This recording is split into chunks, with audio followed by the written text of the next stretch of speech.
After many years of being an NLP and also with our NLP training practitioner certification online, we get a lot of questions about NLP and its application.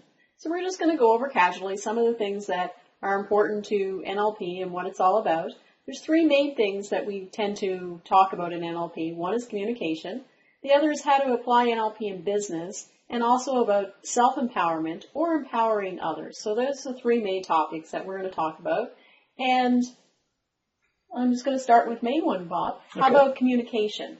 What is the real main thing that people are challenged with in communication? Well, I think the main thing is what I would refer to as stinking thinking, or bad internal dialogue. It's the things we say to ourselves, the reasons why things won't work for us, why we can't, why we shouldn't, how anything will break down or not work. And it's all about your thinking and that communication inside, that internal dialogue. And some people get a little confused about internal dialogue. Sometimes it's actually the words that we say to ourselves, but other times it's actually the internal dialogue we are hearing of other people telling us certain things, and we just repeat it over and over again in our head like a tape. Yeah. Yeah, I can recall one when you were saying that.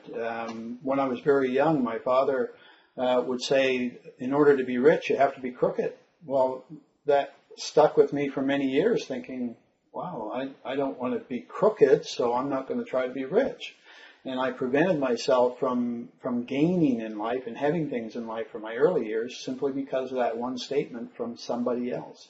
So a lot of times the communication that we have inside of ourselves may originate somewhere else, probably most of the time in our childhood or in the impressionable years, when we are teenagers, young adults, that when we are actually in the work field or going to school, that certain people say things that we may admire, and then we take it on as a belief inside of ourselves, what we're capable of, what we're not capable of.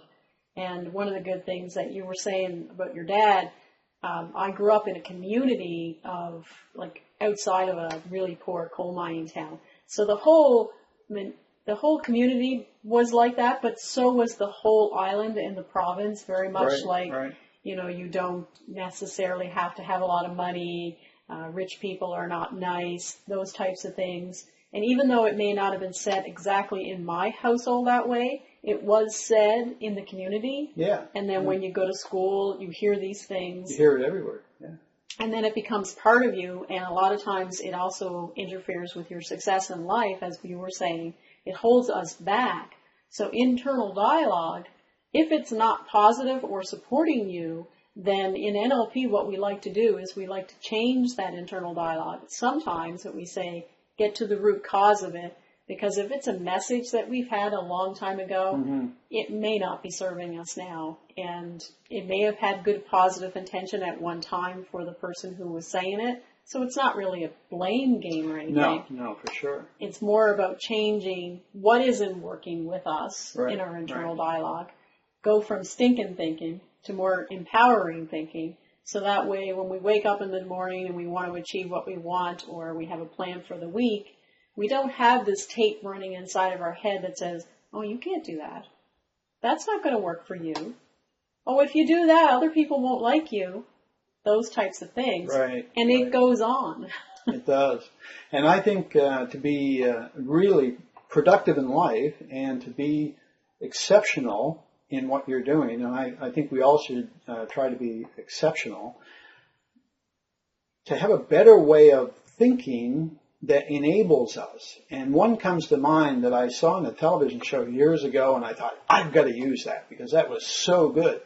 The show was about treasure hunters. And these fellas down in Florida would go out on the ships looking for old treasure around the Spanish, the ships that sank in the Spanish area. And he said, and the announcer was asking him how he did it day after day, because sometimes they go for years without finding anything, and some people their whole lives they don't find anything. And this young fella said to the person with the microphone, well, he said, you got to have the attitude that you wake up every day and say, today's the day. And I thought, that's it. If I could wake up every day thinking today's the day, what a difference that's going to make in my whole attitude, my thinking of the world and how things will happen. And whether today's the day or not, because the next day I'm going to wake up the same way and say, today's the day. And have that energy. So it's really starting your day with positive intention. Oh, so if you say today's the day, some people say they like to start their day with a positive intention. So today is the day that I am going to achieve this, this, and this. Right. Or today's the day that I'm going to start a new program that is going to improve my life. Today's the day that I'm going to make a commitment to going back to school. Today's the day that I'm going to call somebody I love and just remind them how much I love them. So anytime we do something in a positive way like that with a positive intention, that starts to change our internal dialogue. Oh, sure. Sure. And I think it was Red Skelton, and I could be corrected on this, years ago, used to wake up, he had a saying as well that I liked, and he used to wake up every day and ask himself, what 3 amazing people am I going to meet today? So in any form that you take it, the positive side has got to start lifting you up. It's sort of like the old story where you can't think a good thought and have a frown, or you can't smile and have a bad thought. So why not start implanting good thoughts, even if it's a bit of a struggle at first, but I think it's most important. And in order to do that, you also have to avoid resistance out there, because the people that you're around now may not go along with that. I know they didn't when I was much younger. And in my early 20s, I remember reading the book Think and Grow Rich, and none of my friends had those kinds of ideas. And it wasn't about growing rich and making money as much as getting straight on my thinking process, because again, it was a book on thinking, how to think right. Well, changing your thinking to a more positive outlook. Because the neat thing is, you might have heard Henry Ford, one of his quotes that he says, whether you think you can or you can't, you're right. So if you're always running something in your mind saying, I can't do this, I can't do that, then you're implying all the time of what you can't do rather than what you can do. And one of the things I do remember from my childhood, which I think was very positive, my father used to get after me a little bit, because when I'd come home from school, it was a little extra tiny than the other children, and I had a little challenge in some areas of reaching things or accomplishing certain things that other kids may have found quite easily. And I would kind of come home whining, like little girls do, and I'd tell my father that, I can't do this, kind of stuff. And he'd say, Rhonda, there's no such thing as can't. You can find a way. And the interesting thing is, I always would. Mm-hmm. For sure. Because the thing is that it's not always about doing it the way somebody else does something. It's about finding a way that works for you. And in NLP, some people find that certain techniques or certain procedures or certain strategies may not work for them. And a lot of times what it is, it's not that the strategy isn't effective, it's that maybe it needs to be tweaked, maybe it needs to be applied in a different way. And that's basically what NLP Applied is about too, is really exploring NLP in a way that says, okay, this is the way I may have heard it being taught. Can that be applied in a different way because I'm in such and such a situation and I want this to happen? So it's really important to start to determine what it is that you'd like to happen and how you can use NLP to actually make it happen. Absolutely.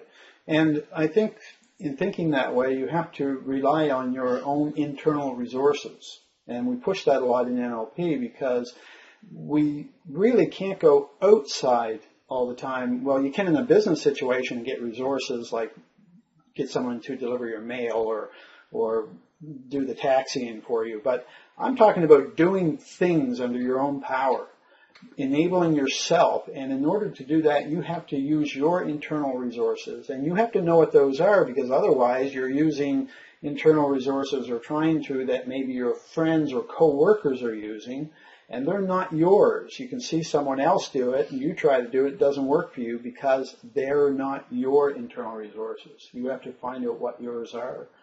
Even the simple one of hearing my father, there's talking about internal dialogue, but in that case it was a positive one. Always hearing that tape playing, there's no such thing as can't, can be considered an internal resource because it keeps reminding me that there's always a way around something. So when we get into NLP and we talk about internal resources or resources and all the different types of procedures or techniques in NLP and strategies that actually help install positive internal resources, so then when something happens on the outside, that on the inside you're responding in a way that actually empowers you, empowers others, allows you to feel good about yourself.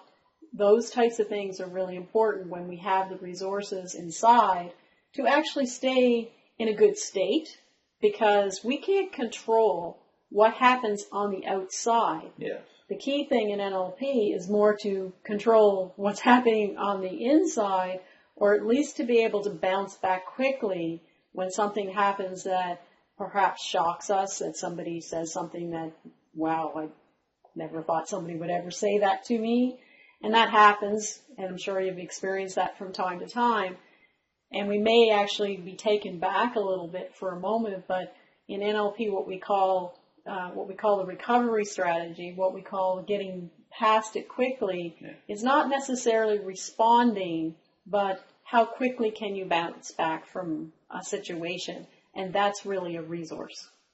It is. And you can think of it, if you've ever done any type of body work, weightlifting or exercising, running, you tire out your muscles. It's the ability for those muscles to come back, restore the energy. And we think of it normally in an exercise thinking program that, well, of course, you tire your muscles and you give it time to rest. And so the recovery is in letting those muscles rest and getting back to your energized state. But we don't always think of it in our thinking muscle, that big brain we have. And it gets tired sometimes. It gets a little worn down. Especially if it's doing negative things all the time. Oh, yeah, because the negative things are going to tire it out a lot quicker, for sure. An example of that is one time when I was quite ill with, I think it might have been food poisoning, because I'd never been quite that ill before. And we have a couple of cats, and I was sitting on the couch, and I was feeling really bad, and the cats were doing something, and I kind of yelled out suddenly for them to stop. I think they were picking the furniture.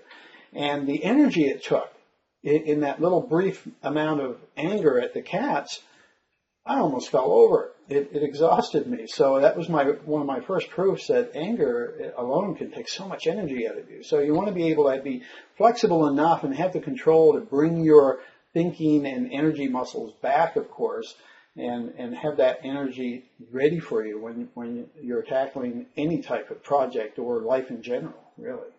So if you're already at a low, which Bob basically was just not feeling good, then he would notice to an extreme little bit of quick, don't do that or don't pick the couch or whatever, would be a little bit of anger.